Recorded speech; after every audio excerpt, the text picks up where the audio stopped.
On this episode, we got the power couple on board, and it's brought to you by MaxEverMuscle.com. Danny, great episode. Yeah, total locker rocker, talking about discipline, relationships. Can't wait for you to join. Yeah, Trayvon. Great fucking episode. If you aspire to be a part of a power couple, this is the episode. Yes, it is. Fuck Cole. yeah, you're definitely going to be able to take away some, some business stuff, see what the journey's like, how you get a job at the PGA, and then how you become a boss fucking trainer. Yeah, and at the end of the day, what I love about podcasting is I've known both of these individuals for a long time, but getting a chance to sit down and chop it up like this is pretty fucking epic. We learned a lot. So, hey, roll to the show. Let's go. Yo, the Roundtable. I'm your boy, Corey G. That's at Small Arms Danny, at Trey Speed, and the graphic gangster himself, Cole Susak. And we got power couple, special guests, Preston and Kiki today in the house. I mean, one, we've never had additionally two people on the podcast before. It's the first ever. Preston has an amazing social media gig over at the PGA, which we'll go into. Kiki's an IFBB pro and one of the sponsored athletes at Max Effort. And they fucking are both super disciplined individuals. So there's got to be some shit to talk about today, right? Welcome to the show, guys.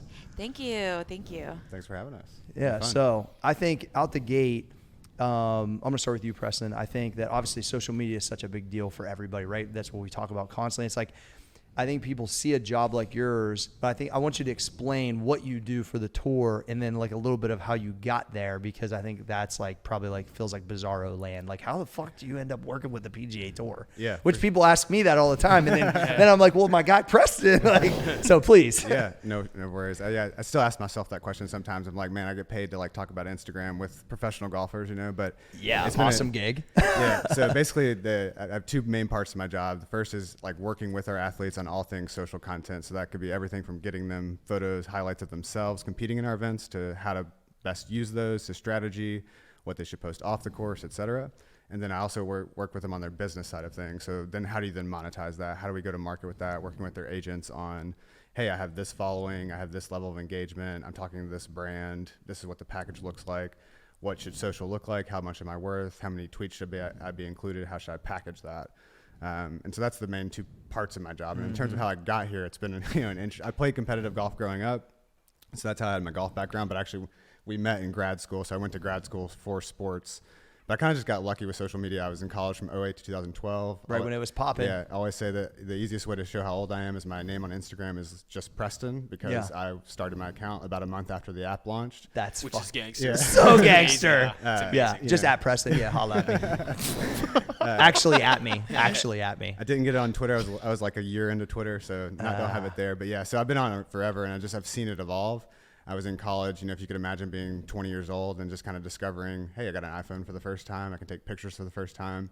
And I just kind of over time realized, there's something here. 2011, 12 is like, oh, this is a fad, and businesses definitely weren't thinking about it. And I actually went to grad. My business was. Yeah. You've been on it for a while. I was ahead of the game. Yeah.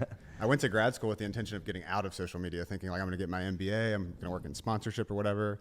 But then I got there and I'm like, man, it's just growing. Snapchat launched when I was in grad school, and that thing took off like wildfire. And that was kind of like an aha moment when I was in grad school. It's like, I'm getting an MBA in business. I have a journalism degree. I know how to write. I can communicate, and I understand all this new stuff. And there was just like no one else. You're literally built for content. Yeah. All of the things you just said are all based around creating content. Yeah, and I didn't really realize that I was like putting all that together as I got older. But then I kind of in grad school had that, when none of my other classmates who were super high talented individuals from around the world had any idea what I was doing, and things that seemed simple to me were like grossly difficult for them. I feel that. I've felt that way a lot in my life. I was like, oh, I should just do this for a living. And that's awesome. kind of just how, and then the tour job, I literally saw it on a job board. You fucking kidding me? That's not what I was expecting. Yep. Just saw it on monster.com or whatever. It's literally Teamwork Online. If you're looking to work in sports, that's actually the best website. But Okay. it all relates back to Ohio. I saw it online, but then I looked up in our network of Ohio Bobcats, and there was actually a couple of alumni working there at the time. I think one of the guys I met at the golf course not long after you were here last time. Yeah. Jim, I think you met Kaler or Casciato, one of the two. Yeah. Like an Italian looking dude. So it's probably him. Yeah. So it's just fine. I called them and I always use the term reverse networked. I was like, hey, I kind of know this person. They're already working there. I think I'm a good fit for the job. So I called them, pitched myself. Then they kind of like got me an interview, and then it was Yeah. on me to secure it. What do you mean? You took action? Yeah, Oh, exactly. That's bad. Wow. I like that reverse. What'd you say? Reverse network? Yeah, yeah. Like just like if you want something, you're gonna have like a connection to it, Mm-hmm. whether it's 1, 2, 3rd degree. Like you can figure out a way to know someone that knows someone. Strategy. To like to Sounds get like your a way in daily there. fire right there. Yeah, no, we gotta shoot one of those. But that is key because I always try to like dissect things like that. Like, all right, I can't be that many people far Yeah. removed from where I need to get to. Yeah, especially I mean like Arnold, so Yeah, that helps. That definitely doesn't hurt. Yeah. Once you get a couple like lightning rods like that. Exactly. I mean, you're one of them now too, right? Obviously for us, for our network. So it's Yeah. like, every major tour player is one phone call away essentially. Yeah. So it's been like the an Kevin interesting- Bacon thing, right? It's been I still can't believe, like I said, I started and even then at 2015, like none of these guys took this seriously. No. It's like I remember several conversations with players like, hey, you should start an Instagram account, and then they're like, nah, I don't need that. Yeah. And then inevitably at some point they'd be like, hey, yeah, you're right. And older golfers are taking it more serious. Guys Oh, like yeah. Phil Mickelson, and a guy like that's like made for this. Yeah, yeah. Because he's like chippy and funny, and yeah, like some of the clips that Scratch.com pulls down of like, Tiger is up and Phil's standing there, and they announce like he won like literally 50 tournaments, like 30, and he goes, yeah, we get it. Like, that clip's amazing. But that's the kind of stuff that's made for general golfers, but also people that it's not just so stiff. Yeah, And I think that's helped golf a lot. Yeah, it's been cool to see. Yeah, it's been a great year for golf. It's more popular than ever, and the Brooks and Bryson stuff is interesting and dynamic, and it's Yeah. we have the Ryder Cup this week, so if you're a golf fan, it's a big week, and Huge. yeah, it's been fun. Yeah, definitely going to try to use my my contacts to try to get to the 150th British Open. That's on my list. That would be St. Andrews, right? amazing. Yes, Yeah. especially because I played the course once. Yeah. Like it would be unbelievable. That's got to be on our list too. Yeah, I would say we maybe are on our combined list. Yeah. Yeah. There we go. Danny, you got any questions for him? What was like the entry point to the PGA? How did that look for you? Because I'm assuming you didn't hop into what you're doing right at this moment. Yeah. So what did that kind of look like? Great for question, you? Daniel. Like that? The title I got hired for was manager of digital communications, and basically the role is actually a newly created role, and they decided they need someone that knew golf and knew something about media, and they didn't really know what that looked like. They just knew they needed someone that could speak to the golfers, figure out what they were going to need, and figure out how to get them to work more with us. And my first jobs were literally like I would go out and meet with people at Instagram, Twitter, Facebook, or whatever, and see how they had worked with other leagues, and kind of like, hey, how did the NBA and its players become so successful on these platforms, and just learn a lot. And then I basically like over time pitched like, hey, PGA Tour, we need to do this. Hey, we need to do this. And then like the big moment where it kind of started to turn was the second year I was there. I got introduced to this social platform called Open Doors. And it's just a mechanism that makes delivery of content really easy to athletes and to understand. And then suddenly we had a way to like, I could distribute lots of media quickly to athletes, and then they could click a button and publish it. Ooh, we need I've- that. I've already sent it to Treadway. Okay. Yeah. Yeah. It's Yeah. like next level. Yeah. It's cool. No Yeah. shit. So that's what like, We're just here learning the round table. He's dropping everything. This Yeah, week, man. I just I love it. I went to a conference and met a software developer, and he kind of pitched me on the idea. And at first I didn't really get it. And then he actually played football in Nebraska, the guy that founded the company, and he's good friends with Prince. I can't pronounce the guy's last name. Prince starts with an O, the linebacker. He's like was a really good player in the NFL. And when that guy turned pro, he had a sponsor that wanted him to post something, and he was like, I don't want to do this. And so they just like were like, oh, we can do this for you. And so basically the service started out as like, hey, I want you to post something on Twitter. You authenticate your account one time, and then I can go in and compose the media, and like, here at Old School Gym, picture, send it to you. You get a text message, and you just click a link and get it proven, and it publishes. That's pretty dope. And so it's evolved significantly since then. Now it's an app where I can send, like, you could take all the pictures from today, for example, and actually AI face tag them, batch upload them, and then it would automatically distribute it to everyone that was there today. What? That's sick. Yeah. Just hit me with that PayPal, cuz. And so that was like the aha moment. That's amazing, though, That is Preston. And then- incredible. Dropping fucking knowledge all over the place. And it's all kind of just built from there. Like, Yeah. it's just like once I showed the possibility of that, basically like opened the whole tour is like, oh wow, because like our players have 10 times the followers that our league accounts do, because people want to follow people. Yeah, That's yeah. why you have more followers than Max Effort, right? Yeah. And like once I was like, well, hey, we can get them to post whatever we want. Sure. And like and it was just like an aha moment, and like everything we've done since then. Who doesn't want highlights of themselves to post? Right, and it's good for out of here. Yeah, It's good for it's them so too. easy. Oh Yeah, yeah, exactly. no, it's great. It's great Man. for them. Man, This is good. we need And- to post your curl video. That's the highlight. Oh, of the your one life. where I did 182 and it got turned down. I like my 680 squat. yeah. You love that video. Yeah. I'm like hyped for it too. Screaming. Yeah. Curl. Yeah, it's amazing. Sorry, I had to drop that in there. Jeez. Trey. What was like the hardest obstacle, like basically in getting like the older like crowd, like in the PGA and stuff like that, to like get adjusted to the social media and Yeah. everything like that? Because I feel like a lot of like older people, they're just so against social media and everything. So like, what was like kind of like the bridging the gap between like this is something that you need to get on or like at least be informed about? Yeah, it was a lot of it's on time and then understanding what pitch will work with different players and like how to make their brain get it, because it'll be different for everyone. Yeah. Like, and realizing that some people are going to be like the cool factor, some people are going to have a sponsor that wants them to do it, but the one that generally works is just trying to equate it to money, like, or value. Like, Yeah, it always works. like- Yeah. like, and as an athlete, right? Like you have you get paid, but like all of your other time is basically, if you're doing something professional, you're getting paid for it. So you're used to getting compensated for doing things, and just getting people to see social media as a component of that and being like, oh, okay, it's not something I want to do, it's something I have to do. And that's kind of usually like that. And then like honestly, the biggest one is sponsors. Like over time, we just have players that have new deals that they have come in, and they're like, we will only do this deal with you if you become active on social media, because it's that important. Like, and we've had like Matt Kuchar's a good example.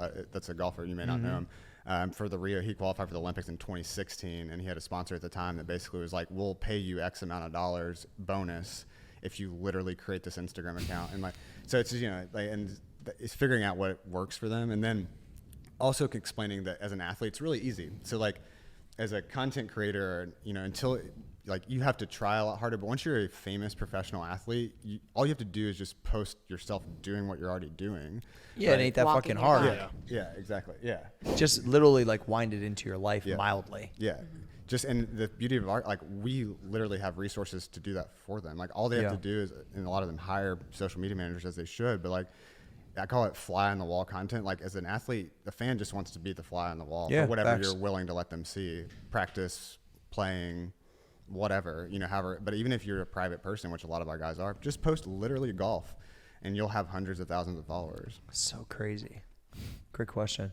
Cool, what you got? Yeah. So like, I mean, being in like social media, it's always changing, and you basically have to be like a forward thinker. Is it tough for you to go to like your higher up or whoever you got to go to and be like, we need to do this idea, although it's not even proven yet? Like, can you talk about that? She was already laughing. Yeah, I think I think the golf and fitness show might have been in that Yeah. category. Yeah, like just dealing with that, like we kind of already feel that, but Yeah. can you talk like about it on your end? Yeah, I mean, it's always like, I think what I've learned over life is that you're in sales whether or not you realize it always. And like, Yeah. no matter what, so like I've been selling my ideas for a long time, right? And like, that's what I see it as. And like, I think, it's something I've learned and get better at, but like, I got lucky. The first idea pitch was that platform I just talked about. It was like, And it worked? It worked really well. Yeah.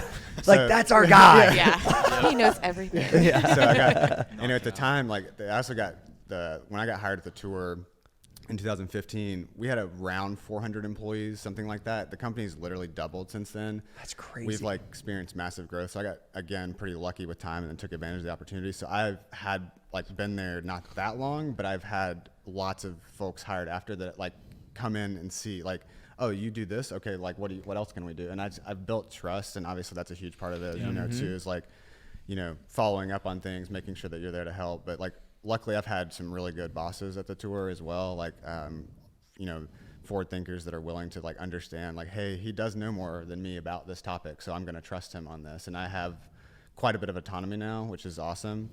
But then I always say that, like, I always over follow up on deliverables as well.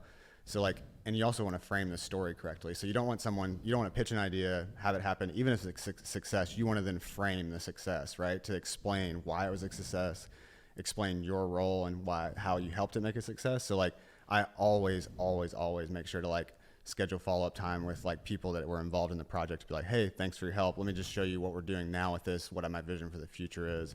And You're just communicating like at an epic level, Yeah. which I've Yeah. seen you do firsthand. Yeah, I think a lot of people just don't think about that. It's not that they can't do it. It's just like, I don't know. And I don't know why. It's a strategy, like, Preston. I always have been. Like Which that. is why you excel in that environment, because everyone always knows really what time it is basically when they deal with you. Yeah. Yeah.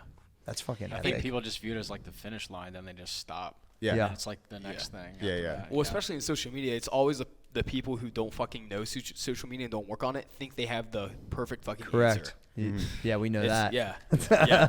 Yeah. It's making and understanding, like distilling the idea and down into something that will work, right? Like the idea is great, but like, okay, the average watch time on Twitter is literally like 7 seconds. So like anything beyond that's just a wash, and if you create an Instagram reel, they're probably not going to watch it past 4 seconds, just like knowing things like, and you could create around that, but it's shaping the idea, right? It's like you may have a higher up that has an idea and you're like, oh, okay. But instead of just like trying to cram that in, you're like, okay, what about this? And it's like we actually had one quick example, the Tour Championship this year. And I was actually on the other end of this. I thought this was a bad idea and I was convinced otherwise, and I was proven wrong. We did a drone shoot, which if you go I'll send it to you guys. It's one of the coolest videos we've ever produced. It's called a one-take drone, where basically this super talented drone cameraman flies a high-speed drone past people, and you get like this close, but they just act like they're not seeing the drone. Yeah, and that's just show. sick. I saw I think it was the Dallas Cowboys did one from outside their stadium through the stadium. We did that at the Tour Championship. So like literally our biggest event of our schedule on Wednesday, like got this close to Rory and through Because it's practice round, so they were cool with it. Yeah. So I was basically like, this is, I think this is too much of our players' time on our biggest week. And they're basically kind of explaining why it was cool and like how big they thought it would go. And I was like, I'm always hesitant of the word viral, but it literally went super viral. And it was like, they convinced me otherwise. And it was just because they had this idea and they're like, well, what if we do it this way? And it's just You think also because you're, like obviously like college level golfer, right? It's like you start to identify a lot with the player. So you think, and I think that's what's key about me too, identifying with the lifter, is because then you're thinking about not just can we do this for the tour? What's that feel like as the player? And I think that's really valuable too, which is why it's really good as you transition into doing more of the fitness part of their platform, because now you've taken such a ownership in that part of your life too, with powerlifting and signing up for a meet. Like all of that stuff makes all the difference in the world, Preston. Because if you're not a practitioner, I think you're out of touch to some degree. Even with me, like I'm not that good at golf, but I've followed it and played it my entire life. So like I can talk enough to know I don't look like an idiot. You know what I mean? So it's like, which is why I think felt good vouching for me when, because I had to pitch myself the same way, which I was like trying not to burn ships down and make Preston look real bad, but also be like aggressive to know that I was like telling them I'm their guy for this thing, which was pretty funny. Yeah, we were actually in the car. It's funny. As last year when we were driving up to Ohio, we were in the car together. Kiki heard that phone call, and it was like one of my bosses literally asked a direct question. It was like, Corey, why do you think you're the right guy for the show? And you basically said what you just said. Like it was just like a very confident answer, which is, and they were like, and like after the call, they were like, damn, this dude's impressive. And I was like, We told Let's you. go! Yeah. Put me in, coach. I think I remember that Nelson is his name. He actually said on the call, I was like, well, I just want to go do like 20 push-ups. Yeah, that's what he said. Yeah. That's amazing. Well, what they realize is, what I was telling them is that I don't think there's a better person for this job because of those things I said. And I think they could feel it, and that it was backed by it's 20 years of both. I mean, that's just what it is, so that's pretty cool. Yeah. Wow. Same thing with, like, it's like I see with her clients too, right? Like she's coaching, we were talking about it earlier, she's coaching women that want to, better themselves and have a certain, and she's literally living it, right? So it's like saying, that's why she's sitting here with a Max Effort t-shirt on. Exactly. 100%. Yeah. So Kiki, let's go to you now. So talk about, obviously you're in grad school. I don't know what you were studying at the time, but then going now to where you're, IFBB full-time coach, like you're living the dream as a competitor, as am I, right? Yeah. So take us through your story. Yeah, so all of my background in education is business, and sports. So I had these big plans of working for the PGA Tour.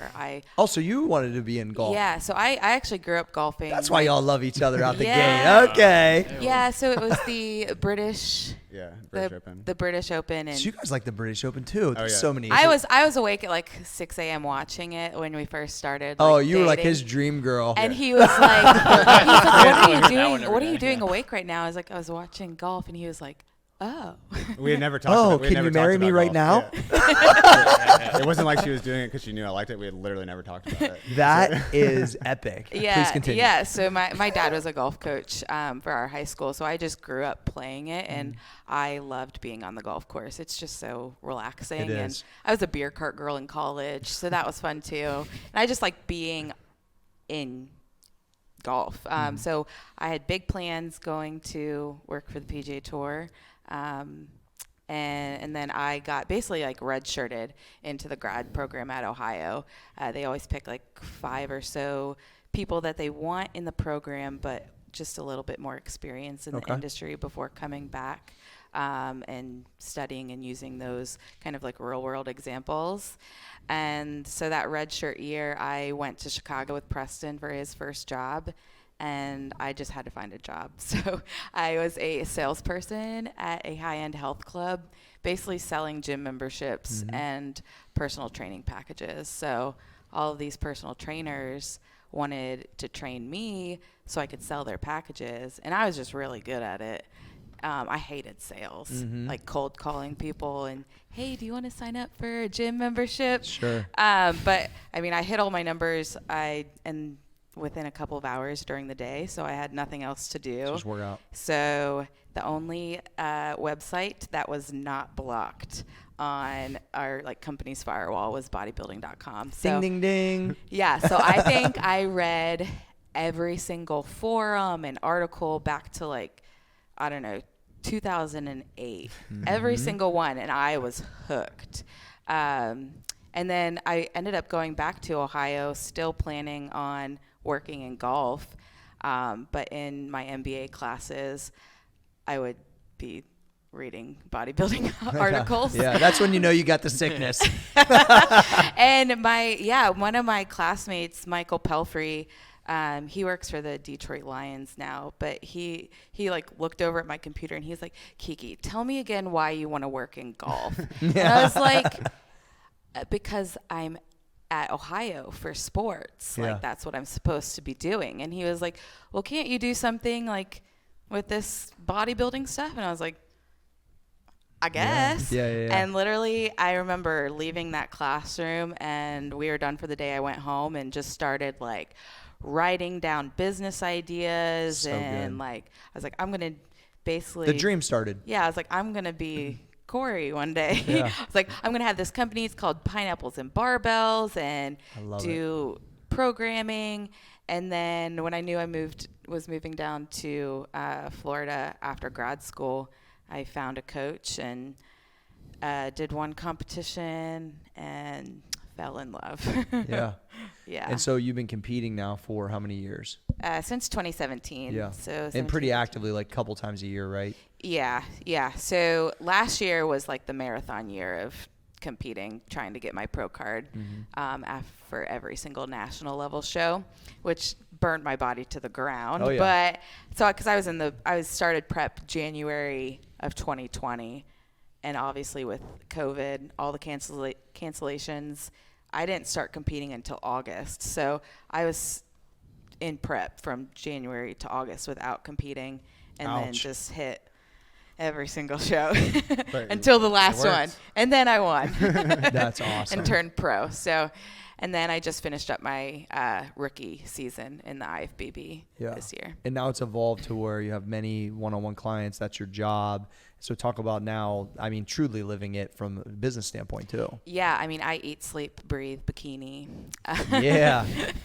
So does Danny. Yeah, it's definitely a dream job for a lot of trainers. I get to set my own hours. I get to work with amazing clients, putting my passion into helping them find their passion for bodybuilding, and not even more so like I love when they step on stage, but I love like getting them to a good mental place where they like feel strong and are excited, and those things just translate into the rest of their life. Like I know, like a girl texted me yesterday and she's like, I just got both of my job offers that I was interviewing for, and just those type of close connections I think is what makes me coaching like it's a dream for Which sure. is why I always think about, they're coming for workout and diet, but I get to expose them to this other content that I know is needed, but they don't even know they need it. Exactly. Which is like stuff like this, the daily fires, like they don't even realize, because a lot of people just don't develop like that at all. So I feel like that was like a backdoor way to be able to really say like, no, I think we can like actually enrich your life by showcasing some of this stuff that I know I needed, and I'm a really motivated person, and I still need it all the time. Exactly. So I have my minor in leadership studies from Marietta, and we talked a lot about the differences between like a transactional leader and a transformational leader. Oh, yeah. A lot of coaches, not a lot of coaches, but there are many coaches in bodybuilding or just, the fitness industry in general, and it's just a transaction. So like, here's your diet, here's your training, have fun. Let me know what your weight is on Monday. Yeah, sure. And I'm like, that's like the easy stuff. And then it's like, okay, so how is this, and this? Like, are you okay with your family? Like, are you dealing with those stressors? How is your sleep? Like, what can I do to help you understand, like, just a different mental switch of how to approach things? Just be more of a, like, I don't know, transformational. No, leader. I've never heard it said that way. That makes a lot of sense, because obviously I follow in the transformation part, I think. So it's like, that's interesting. Yeah. And I've always never looked at it as a transaction. I've always looked at it as like long-term relationship. Exactly. Because in the grand scheme of things, like any trainer can give you a training plan, but like, what is that going to do for, like, if Preston were to give me a training plan and be like, okay, cool. But like, I'm giving you a training plan and like working through not only that, but this and this and this. And it all is just like a holistic. Adding value. It's like kind a of much more approach. comprehensive approach. Yeah. For sure. Actually, your mic now, Danny. I was just about to throw it to you. Yeah, I knew you were. Go ahead. Well, that was kind of like what my question was pickup. going to be, was about like, you guys both seem like more relationship-based people in your respective fields. So like, from a tactical standpoint, like, or tactical standpoint, how do you like navigate that? Like with you, like when you're prospecting a new client, like what kind of things are you talking about right off the bat with them? I basically kind of explain that as my coaching like philosophy. I don't want people who just want to come to me for their diet and training, because yes, you can get great results, but I want to show you that I'm more valuable than that. And because I'm assuming you have a lot of people that probably come to you and you're like, oh, maybe this isn't for me. Yeah. Well, and I'm hard on all my girls. I don't like. I'm almost sometimes harder on them on their like personal life. I'm like, well, like put bodybuilding aside. Like we really need to focus on you sleeping, like sleeping well, which is where the Max Effort Sleep Supplement comes into play. Yeah, I like that. Plug, yeah. drop. But it's true. Like if the rest of your life is a mess, like I don't want you focusing on bodybuilding, because that's just going to make that even more of a fire behind you. I think there can't be absolute chaos outside of like one discipline thing. Like it just never works out long term. No, it's impossible. And I always find that I'm way more productive. I'm a productive person, but like in prep, it's like another level of because everything has to be in line, especially at my level. And it's like I have to make sure all of the back end stuff of like our relationship, our family, our dogs are all taken care of, and then still checking all the boxes. It's a lot. Yeah. Trayvon. I guess from like a power couple standpoint, like I love the power couple question. Let's like, go. Because I mean, like obviously both of you guys are like very disciplined in your own thing. So like, what's the biggest challenge that you guys have like working with it? Because like I know you guys are, like I said, like you guys are both totally disciplined in your own different things. So like, what's the battle with that, and how do you guys adjust those to make each other like even more you know what I mean? Like, I mean, I think we're hard on each other. Like, at least I know for me, like sometimes bodybuilding is very like mentally taxing. So like I'll be down on myself or on some things, and he's like, well, why are you thinking like that? I'm like, well, I don't know. So I think we're just like so passionate about what we do that passion sometimes butts heads a little bit. I like to remind her that if she was coaching herself, what would she say? I like that, you know, Preston. it's like just I think what you're saying is like we met. The grad program we're both in is a very competitive program to get in. Like basically you have to be a type A, so we are both very similar in that, but we're also both somewhat introverted, like outside of professional work, and that works really well together. So like we recover very similarly, and I think as we've like gotten older, I've noticed like that's the biggest, like one of the most important parts of our relationship is that when we both have really busy days and we both talk to a lot of people throughout the day, but then at the end of the day we have a very similar level of like how we relax, and we don't feel like we have, like one of us isn't like, let's go to the bar or let's go do, you know. We don't have to entertain each other. Yeah. I like that. Yeah, That's good. And then No, that is good. The fitness stuff, obviously, like, you know, we're both passionate about that and like having similar things to talk about and like understanding each other's successes. Like I understand how much she went through to become an IFBB pro, and like It's massive you know, and, undertaking. like, when I've started doing more serious powerlifting, she understands like how hard that is, and like it's not always the case when you're like with I someone. love hearing you say serious powerlifting, by the way. That just gets me excited. Yeah, I'm gonna try. Fucking love it. Yeah. Yeah, and that's exciting for me because I know I have such a passion for competing, and I know he never wants to do a bodybuilding show. So it's like I'm glad that he's found like powerlifting too, because So it's many like, more people want to powerlift than bodybuild, by the Yeah. way. Yeah. Because you know what it takes to go through it, right? So it's like I could never get a bodybuilding team, right. but I can get 20 powerlifters any day of the Oh, week. for sure. Yeah. There's just weird things about bodybuilding. Like the posing is sometimes a little weird. The eating fish at 6 a.m. Eating fish at 6 a.m. for breakfast. Do anything to get lean. Yeah. My wife always likes the painting me part. Oh yeah. Like Yeah. with the pro-tan. Yeah. She's like, didn't we say we were done with this? As I'm like shaving my legs and she's painting me.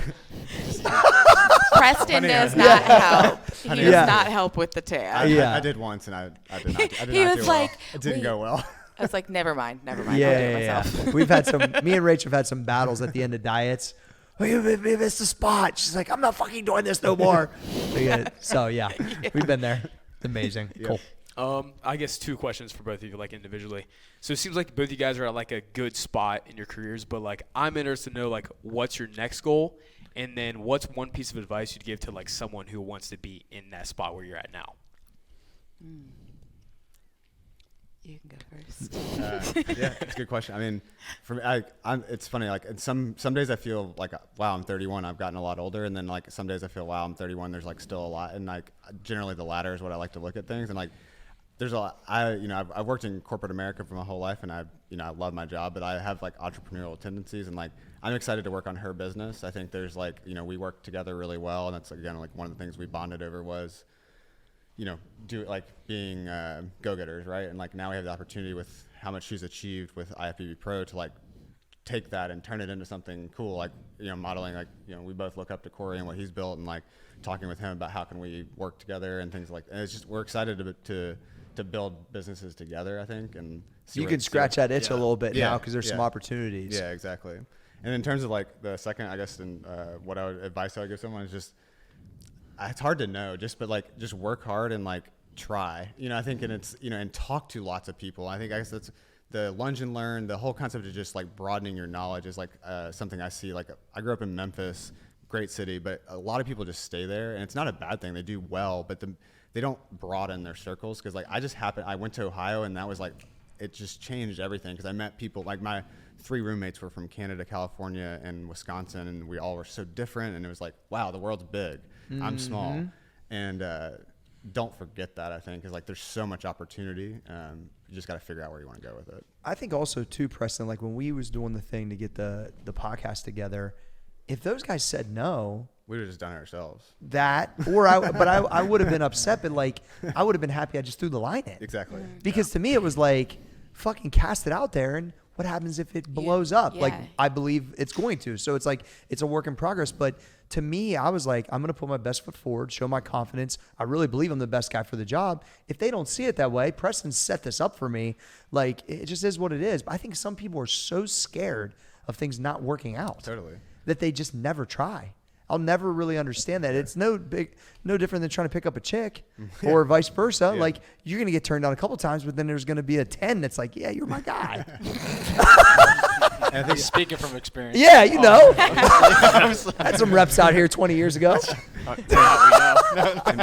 think in business too, people look at successful people and think that they never failed, you know, and it's like that's They failed more. Yeah, exactly. And I think that's like something to remind people too. Is like, I interviewed for lots of jobs that I didn't get, and like, actually Ohio's like, I didn't want to go there.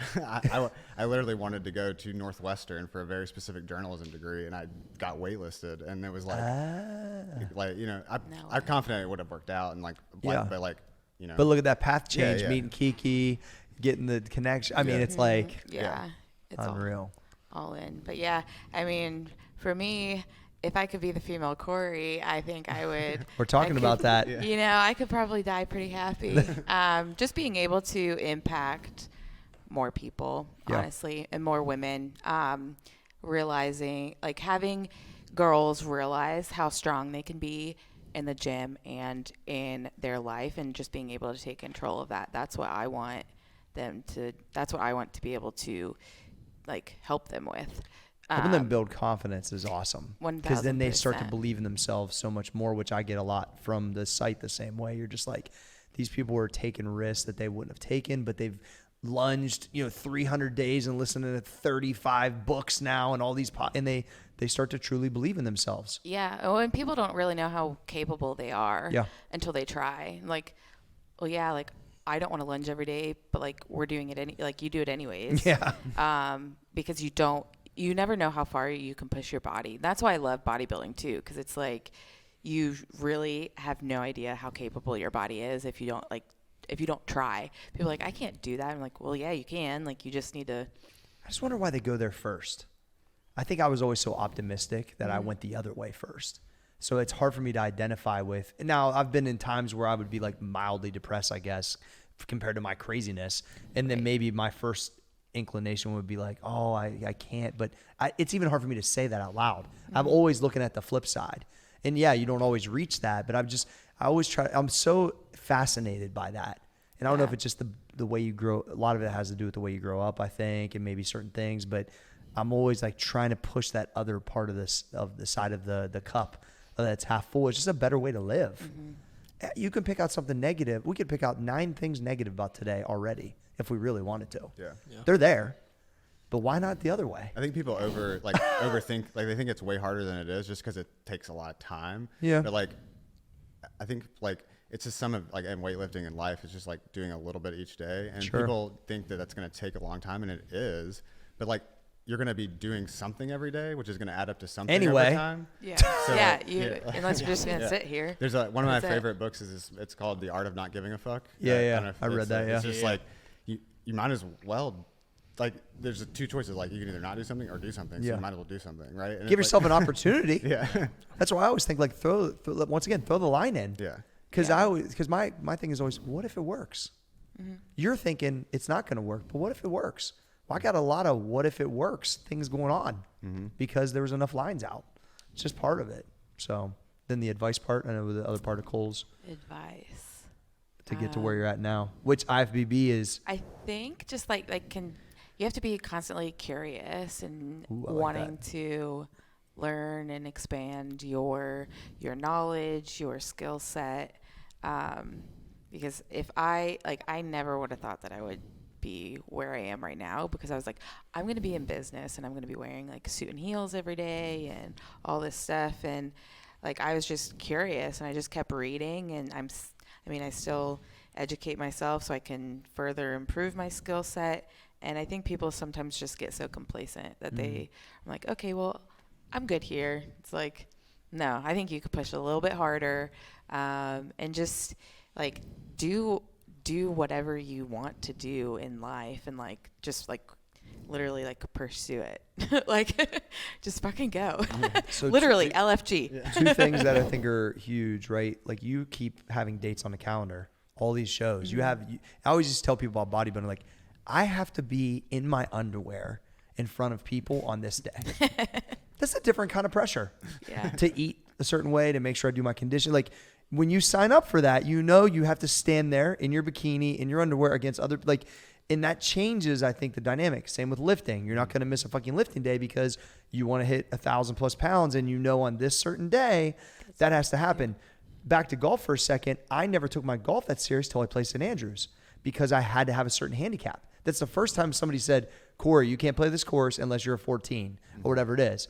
And I swear I didn't cheat on it. I was able to make it. But I felt good when the tee starter came and I handed him that. Yep. And I was like, yeah, I got game, kind of. So it's like, I think that even if you just manufacture it, you need those things to keep you more accountable. And that's why we do the I Want Abs contest and the Turkey Classic, which we need to launch out soon, and all these things because people need these dates. And they just don't have them, and 20 years goes by. Well, so I think a lot of people, I actually had this thought pretty recently.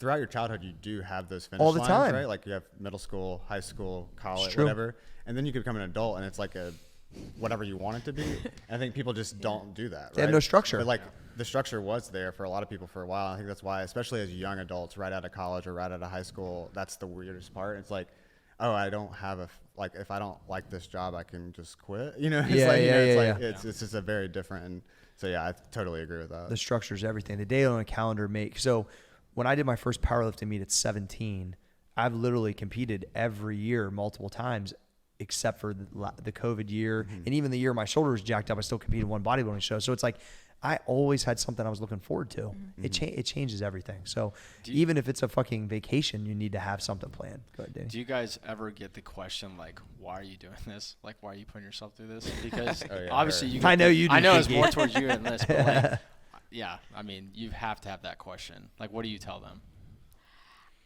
I mean, I just don't miss. Like, there's just something that clicks inside of. I see it with my competitors when they finally get it. When it's like I'm doing, like this is what my job is for the day, and you just do it with no questions asked. Yeah. The doubt just doesn't really creep as much in. Yeah. I was in such a tunnel vision last year that like I can't, like, I wish I would have appreciated like my journey for my prep to pro a little bit more, because I was just so tunnel visioned on, like, I did everything that I needed to do, eating shrimp and cereal for 6 meals a day. That's an interesting combo. It's I've never heard before. That's a longer story. Yeah, but, no shit. It was. I just don't miss. Like Yeah. But what turned it to that? So that's the what turned it, and everybody's a little different. But what went from, all right, I'm Kiki, I'm pretty serious, and now I'm a Kiki, I'm a fucking boss, because that's what you're saying. Yeah. I mean, I think so. My last show before going into like my off season, before my prep for my pro win or my national level win, was I did the Arnold Amateur, and I made top 10. So I got to actually still walk across the stage on Saturday at the That's expo cool. in front of everybody. Epic. And I actually had a mental breakdown that like after I got off stage. Okay. Like a complete mental Why? breakdown. I don't even know. I think you it were was there? just like I think it was just like there were so many people, overwhelming. I think you didn't think past the moment. Dehydrated. Yeah, I had no plans after that because like we were getting married, so that was the next thing. But after like I realized I had that breakdown, I was like, no, like next time I step on stage, like I need to go pro. Yeah. And it was like, and then I think you had to feel what that moment felt like to want it more, though. Like you might have broke down, but it's mostly because maybe it was like, oh, I'm awake. This is me. Yeah. I think being like just real. I got into bodybuilding because I love Arnold Schwarzenegger. It was in Ohio. Ohio. My right vein is named Schwartz. And I think just being on that stage and like She fits here so well. I should name my arm. It's Cole shaking his head. I know that's what he's thinking. Yep. Continue. once I got 8th place at the Arnold Amateur, and I was just like I have to go pro because the next time I step on the I want to be on the Arnold stage Yeah. as a pro. And it's just like that fire. It's I don't know. It's just like a light switch. Literally, that was just like we're going. So like even on our honeymoon, I still was like on plan. I think I took the day off from our wedding, and then but other than that, like since I stepped off stage until I turned pro, like everything was. To be understanding on that is probably about 0.001% of the population, by the way, Preston. Yeah, I mean, it's not like it was like, oh, I get this immediately. It's definitely been I totally understand it now, but Yeah. it's a learning curve for sure. And, but yeah. the main thing is like I recognized how much it meant to her immediately, and like, so I tried to figure it out, right? Like, candidly, when she first started, like it was like, what? I don't get. What the fuck are you doing? You know, because what the weirdest part is like when we first met, like she was at like athletic and everything growing up and trained, but like when we first met, I was going to CrossFit and doing stuff like that, and she kind of like was curious. Like I introduced her to weightlifting, which is kind of funny in the long term thing. Yeah. You know, so like, but then when she took it to this level, I always kind of like saw bodybuilding like, what? I don't get that. That's weird. Yeah. Like whatever, you know. And it's because, like I told you earlier, I had 0 people in my life that lifted weights. It was so foreign to me. And so it just took me time to like get exposed to like how, the why, and then also like it's just competing against yourself. And I can totally recognize that. Yeah. That's such an extreme, like, you know, I've had a lot of communication with my wife over the years. Because then at one point, like, when you financially make a certain amount of money, you're like, why are you still, like, what, literally, like, you still need to be doing all this stuff. And I kind of explained to her, like, it's almost like I can't not do it. Yeah. I just been doing it for until I'm not physically able to do it, which I wasn't, you know, from a powerlifting standpoint, but that's why I did the bodybuilding show. I had like half a shoulder. I mean, it's just like, I think I need that calendar date, and I need that push, and I want to challenge.